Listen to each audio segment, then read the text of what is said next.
thing about the internet that makes it censorship resistant is the end-to-end principle.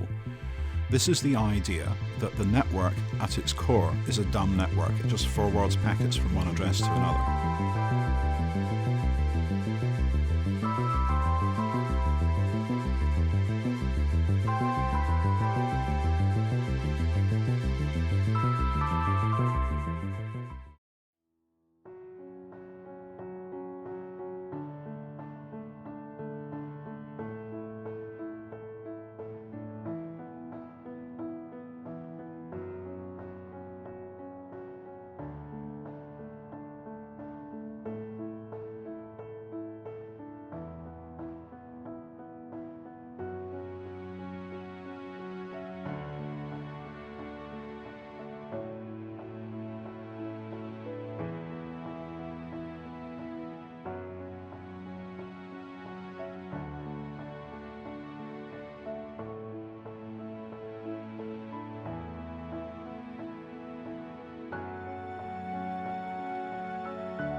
The picture that was taken and uploaded by your parents. This information was collected, analyzed, and may be sold by the social media to its affiliates and partners. Even before you are conscious of it, you start existing on the internet, and data starts being compiled about you to be used sometime later.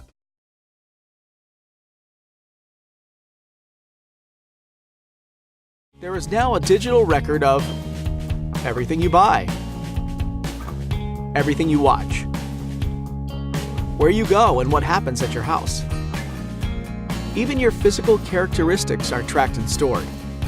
All of this data is being used to create profiles of us. Using unique algorithms, they are able to cater marketing strategies directly to you. Some groups are even profiling your personality to specially adapt their interaction with you.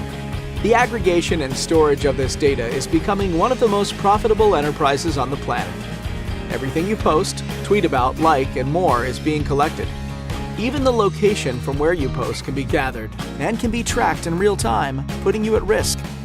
Even after social media accounts are deleted, personal information can still be collected through a variety of means. After all is said and done, it's important to know what is being done with your data.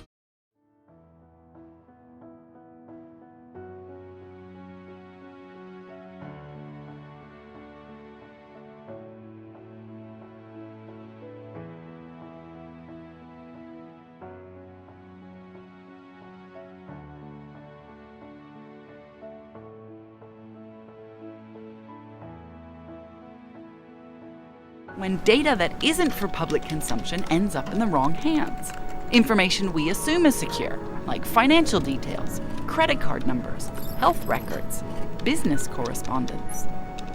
When a business falls victim to a sensitive data breach, the consequences can be particularly devastating.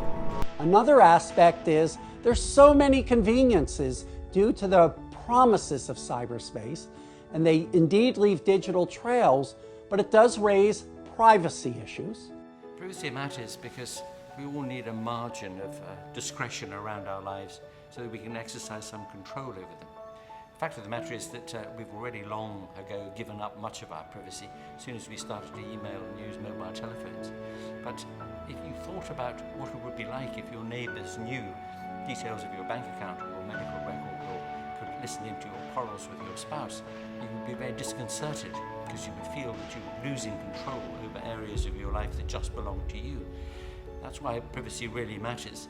And the great worry that we have in the digital age is that we've already given so much of it up, both to private agencies and to public ones.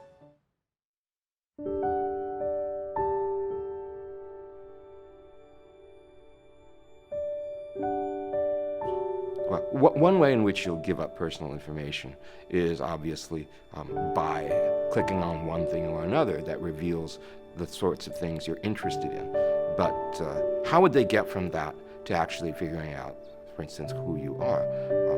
Well, it's well known in the privacy world that things like your birth date, your gender, and your postal code or zip code will allow people to figure out who you actually are, what your true name is. Now, how might a website get that information from you? Well, let's say you want to sign up for a horoscope. Then you're going to give them your birthday and probably tell them whether or not you're a man or a woman. Then maybe you want to find out what your local weather is. Probably the easiest way to do that is to put in your postal code or zip code. And bingo, they've got 3 pieces of information that are going to make it really easy for them to figure out exactly who you are.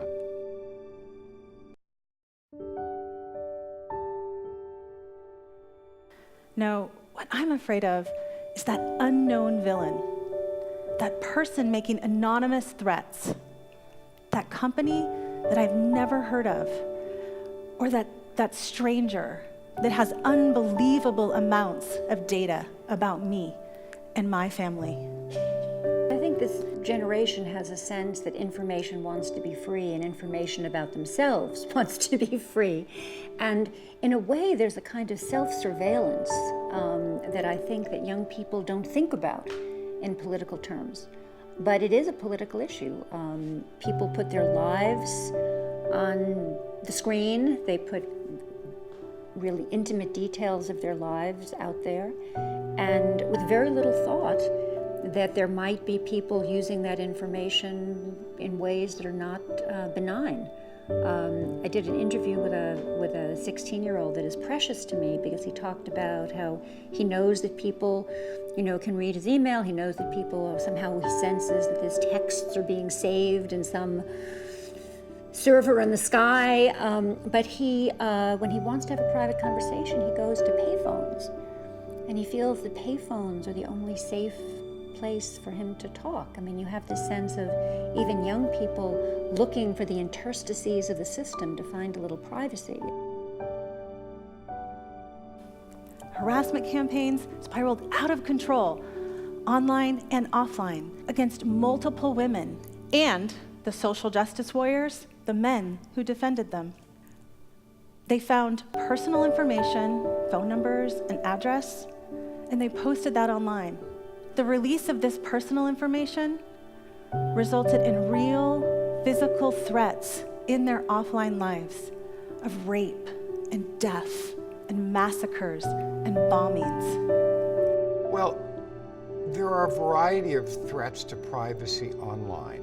The worst case scenario would be when information about a person is collected by a large, powerful institution, whether public or private, whether government or corporate, in a way that is used profoundly to their disadvantage, and where the individual has no control over the usage of that information.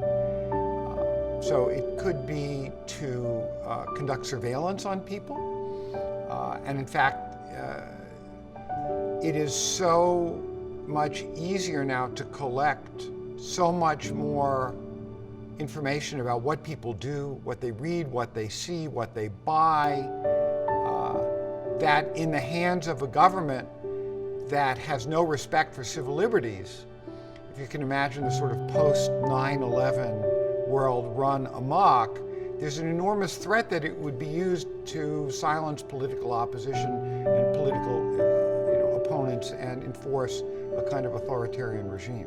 That's the scenario I worry about.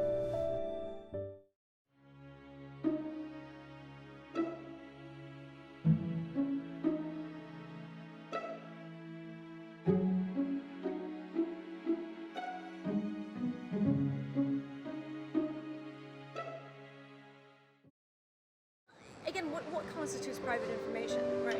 From an adult's perspective, it's identifying information is their absolute fear, right? The idea that it's your name, your address, your phone number, anything that will identify you. And this has to do with the idea of physical risk. But for young people, it's about the, all right, fine, you can call me by my name. Why is that a big deal? It's more about the things that make you vulnerable. And so when we think about privacy and private information, it's really a question of vulnerability. And so from adult perspective, we're really concerned about physical vulnerabilities, and increasingly about psychological vulnerabilities. And for a lot of young people, it's about social vulnerabilities. So, how do I make certain that I don't get teased, harassed, bullied because of the things that I make available out there? How do I make certain that what I put out there makes me seem cool and not lame? How do I balance that? So the social vulnerability is the privacy fight for young people. The physical and psychological is the fight for parents. And for me, they're the people that both can teach us, but also need to be educated themselves. And this is where I agree with Tanya Byron's report about technology, that, it's all good and to be embraced, but you have to underpin it with proper education about exactly those issues of identity and privacy. But, and there is some good news as well. The dating companies changed their policies globally after we filed a legal complaint. But organizations such as mine that fight for consumers' rights can't be everywhere. Nor can consumers fix this on their own. Because if we know that something innocent we said will come back to haunt us, we will stop speaking. If we know that we're being watched and monitored, we will change our behavior. And if we can't control who has our data and how it's being used, we have lost the control of our lives. The stories I have told you today are not random examples. They're everywhere. And they're a sign that things need to change. And how can we achieve that change? Well, companies need to realize that by prioritizing privacy and security, they can build trust and loyalty to their users. Governments must create a safer internet by ensuring enforcement and up-to-date rules. And us, the citizens, we can use our voice to remind the world that technology can only truly benefit society if it respects basic rights. We need to work together to create a better future. And we can do that by taking two actions. First, we need to become accountable, trustworthy humans as part of this online global community. Together, there are billions of us. We need to remember that behind every blog post, every comment, every tweet, every troll, every bot, there's a human. And we need to remember not to become one of the villains ourselves. So what are you going to do when you see online harassment? Are you going to ignore it? Are you going to reply to it? Or are you going to stand up, report the abuse, and stop it? That's what I did with the Oxford Union video. I reported those comments and got them deleted. Don't reply or engage with the trolls. It just gives them power. Report the abuse to the companies and make them understand who they work for. Second, we need to demand that the products that we use, that they actually hold up to the control standards that we want. We need to demand that companies work together to build the products like that control center. We need to use our voices. There's strength in numbers. Call them, contact them through their websites, use social media. Together we can make a change. And if that doesn't work, stop using the products. Vote with your loyalty and show them your value. And I think that one of the issues around the privacy questions that are now being raised are, have we taught children how to be safe online enough? And are we, aware enough, if we've come at this later with technology, of all the different ways that information is used? So there's definitely a piece of education that needs to underpin all of the developments that are happening in technology.